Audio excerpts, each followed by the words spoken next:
Yöresel bir lezzet olan Mardin usulü sembusek yani kapalı lahmacun tarifi bırakıyorum. Gerçekten lezzeti muhteşem oluyor. Denemediyseniz mutlaka deneyin. Şahane.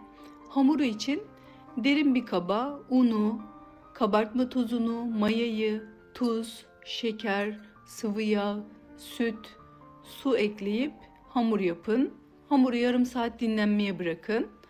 Ayrı bir kapta kıymaları, soğanı, kapya biberi, yeşil biberi, baharatları, isotu, salçayı, domates rendesini, sıvı yağı, kıyılmış maydanozu ekleyip elinizle karıştırın. Dinlenmiş hamurları 12 bezeye ayırın. Her bir bezeyi tabak büyüklüğünde ince bir şekilde açın. Arasına hazırladığımız harçtan sürüp hamuru kapatın.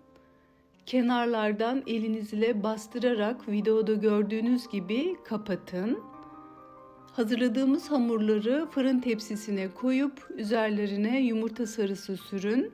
180 derece ayarlı fırında yaklaşık 20 ila 25 dakika kadar pişirin. Nefis lahmacunlarımız hazır. Deneyenlere şimdiden afiyet olsun.